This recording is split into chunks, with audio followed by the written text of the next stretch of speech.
We're going over Daniel chapter 3, and I'm gonna give a little background first to the scriptures, where Daniel and his three friends, Shadrach, Meshach, and Abednego are, and how they got there. They're part of Israel, and they were taken captive from Babylon, from Babylon took them captive and took them to Babylon, or the Chaldeans did, which are the Babylonians. And they took all the they put most of the Jewish people to the sword, and then they took the rest to Babylon. And there's a few young men, young, good-looking, wise men that the Babylonians thought, had potential to be in the king's palace. And so they took Daniel, Shadrach, Meshach, and Abednego, and they started training them in the language of the Chaldeans and the culture and their literature, so that they could serve under the king. And they ended up, after a period of, it wasn't a long period of time, maybe a year, which is maybe long for us. They were better than all the magicians and astrologers and the wise men. They were 10 times wiser, the Bible says, than all the other ones. And so they were put in a fairly high position. Now, in chapter 2, King Nebuchadnezzar had a dream, and he thought it'd be a good idea not to tell anyone his dream, and have the magicians and astrologers and the wise men predict what he dreamt and then tell them the interpretation of it. And they're like, no one can do that. And so he got angry because he's a proud king and he thinks everything should go his way. And so he started putting to death all these astrologers and wise men and magicians. And when Daniel heard about it, he's like, what's going on? And so the guard told him, he's like, well, no one could tell the interpretation of his dream to the king. And so he got really angry and started putting to death everyone. So Daniel's like, give me some time and I can tell you the interpretation of the dream. And so Daniel and his three friends fasted and prayed to God. And then it was the third day, God showed them in a vision what the dream meant. And so Daniel went to the king and told him the dream and its interpretation. And it was this statue, and there's a golden head statue. There's silver chest and arms, bronze belly and thighs, legs of iron, and feet partly of iron, partly of clay. And they all represented different kingdoms. The head of gold being him, the Babylonian kingdom, and then the Medes and Persians.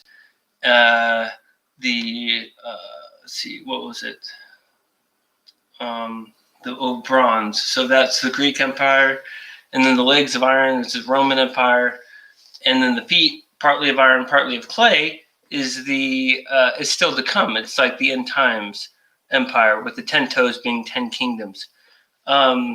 So it was all a prediction of the future, and it was all told to King Nebuchadnezzar, and Daniel interpreted it for him. And so it was pretty cool. And so he put Daniel in this really high position because, wow, who could ever do this? Well, God could do this. And Nebuchadnezzar thought it'd be a good idea to build a golden statue, of 90 foot high, 9 foot wide golden statue of himself, right? Because the head of gold represented the Babylonian kingdom. So he thought he made the whole statue gold. So it was pretty funny, huh? No. And so he thought it'd be a good idea to make this golden statue. And then when he played instruments, and all these people, the musicians, and he had a bunch of different instruments. It was like an ensemble, right? And when this ensemble played, everyone would have to bow down and worship this image of gold.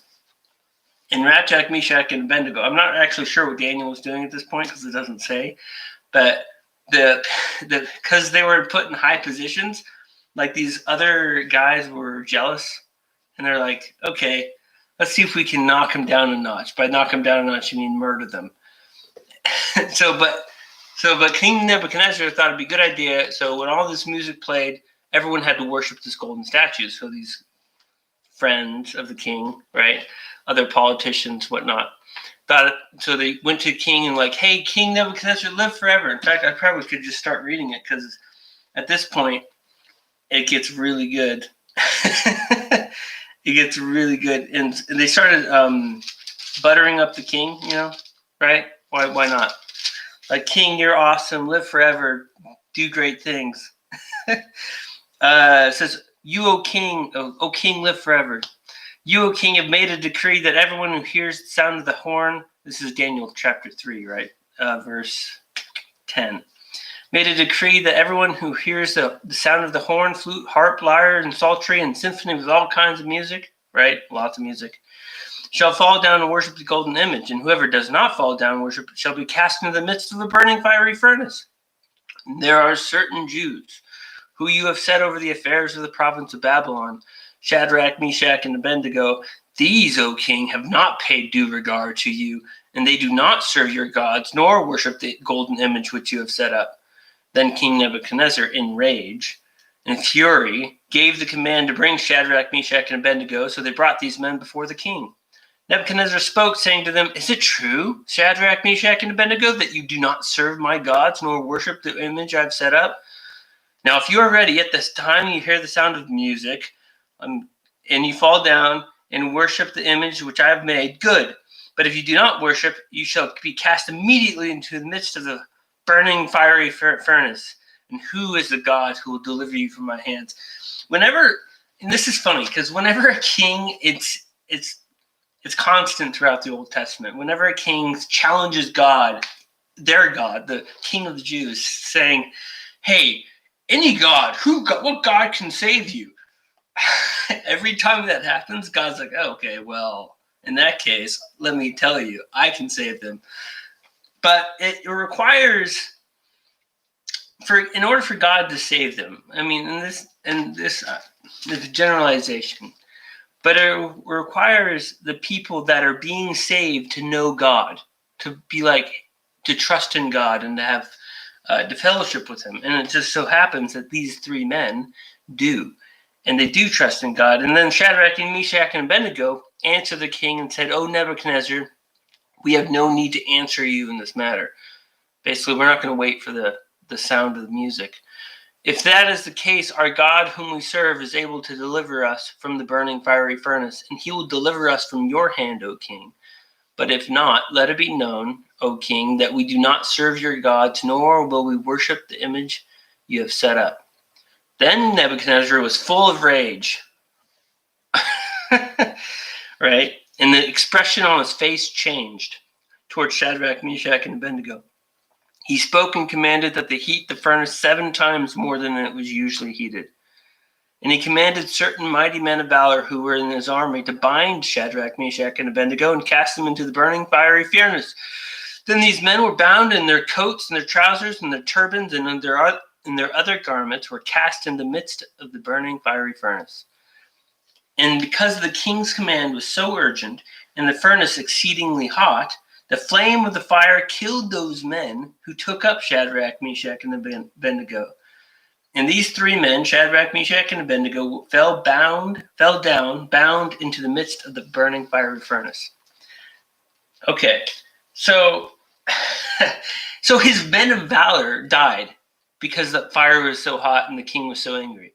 Okay, that's counterproductive. And so he threw these 3 men into the burning fiery furnace and thought, let's heat it up 7 times hotter. It's so interesting to me. And then this is in real life too, when we're faced with challenges, especially if we're walking in righteousness and we're following God, the devil likes to make things difficult at times. But the thing is, and I'll get to it later, it's just like this fire. It's just like this fire. That's what the devil likes to put fires in our way, our obstacles, right, in our path. And whenever we stand firm in our faith, whenever we take a stand against what he's doing and for God, he likes to turn it up. Like, let's see what happens if I make this fire 7 times hotter, right? We'll make this trial 7 times greater. Okay. And this is what happens.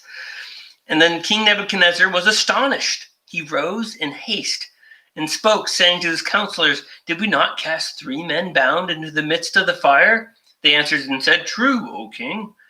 "Look," he answered, "I see 4 men loose, walking in the midst of the fire, and they are not hurt, and the form of the 4th is like a son of God." Then Nebuchadnezzar went near the mouth of the burning fiery furnace and spoke, saying, "Shadrach, Meshach, and Abednego, servants of the Most High God, come out and come here." Then Shadrach, Meshach, and Abednego came from the midst of the fire. And the satraps, the ministers, governors, and the king's counselors gathered together, and they saw these men on whose bodies the fire had no power. The hair of their head was not singed, nor their garments affected. The smell of fire was not on them. Boom! I love this. This is one of my favorite parts of the Bible, favorite scriptures of the Bible, especially in the Old Testament. So these 3 guys, and 4 if you count the who is the Son of God. It says it's like the countenance of the Son of God. It's an image of, or a portrayal of, Jesus in the Old Testament.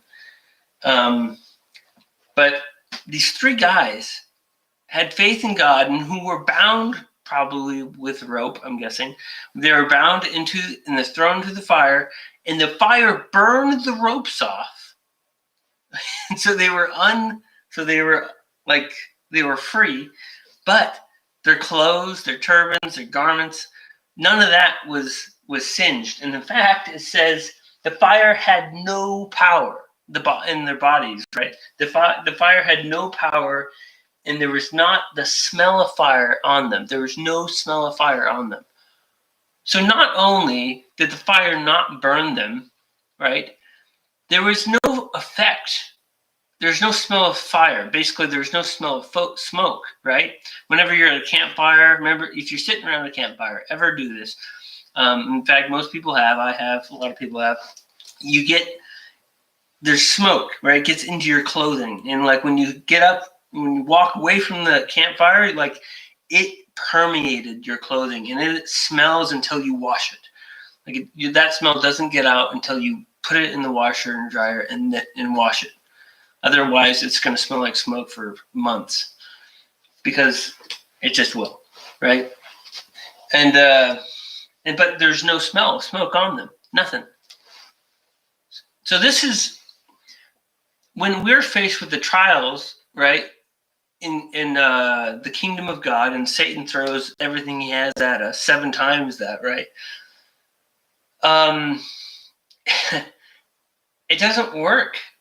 When we trust in God, when we have faith in God, it talks about it in Ephesians chapter 6 with the armor of God.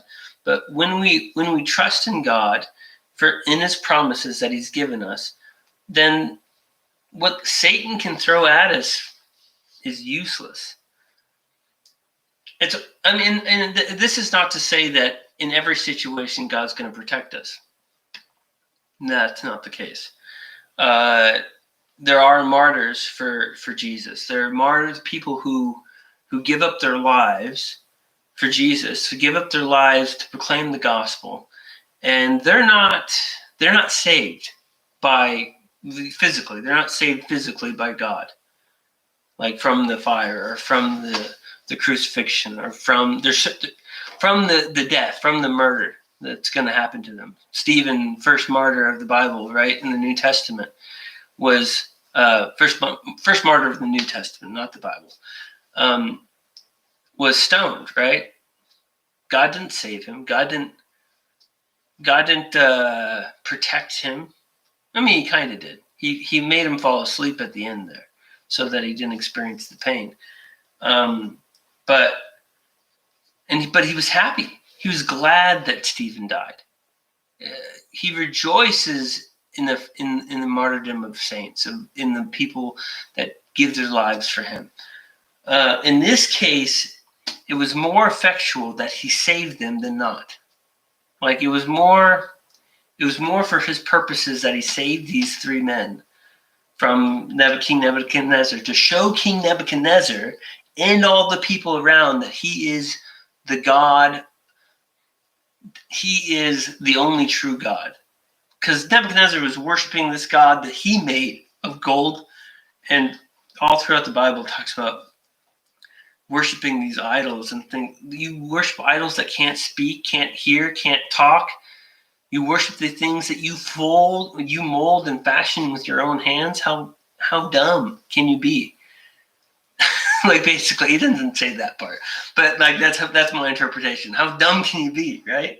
To worship something that can't communicate, that can't do anything for you, and you're making it with your own hands. Like how can something you make be better and more powerful than you, right?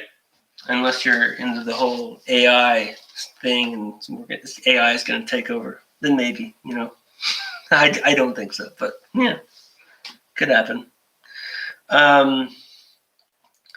Yeah, so then Nebuchadnezzar blesses him, and he's like, wow, Nebuchadnezzar spoke, saying, blessed be the God of Shadrach, Meshach, and Abednego, who sent his angel and delivered his servants who trusted in him. And they have frustrated the king's word and yielded their bodies that they should not serve nor worship any god except their own God. Therefore I make a decree that any people, nation, or language which speaks anything amiss against the God of Shadrach, Meshach, and Abednego shall be cut in pieces, and their houses shall be made an ash heap, because there's no other God who can deliver like this. Then the king promoted Shadrach, Meshach, and Abednego in the province of Babylon.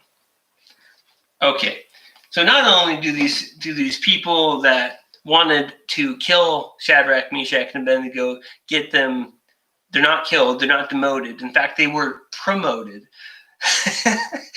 Totally counterproductive. Everything was counterproductive on King Nebuchadnezzar and the Babylonian side. It was fun. It's a fun story, and all throughout Daniel. If you haven't read Daniel, read Daniel. There's a lot of dreams. There's a lot of visions and dreams, basically. But it's still good. So some of it's hard to understand, but it's still really, really good. One of the best.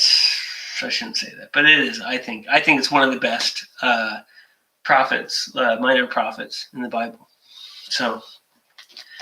I guess all that was to say, and that was faster than I thought it was going to take, but all that was to say that have faith in God, trust in him and his promises. For those of you who are in the youth group at Spoken Valley Baptist Church, I'm thinking about doing it's called Flipgrid. It's an app on your phone. You can do it on your computer. And they're like 1-2 minute videos. They're really short. They talk, and I was thinking about doing like a minute to win it challenge, like every week, because we're all stuck in our houses and we're all doing this COVID thing. And I know a lot of us aren't. I could still go to the store. I still am fairly active outside, but it's hard to interact with people, right, other than your own family.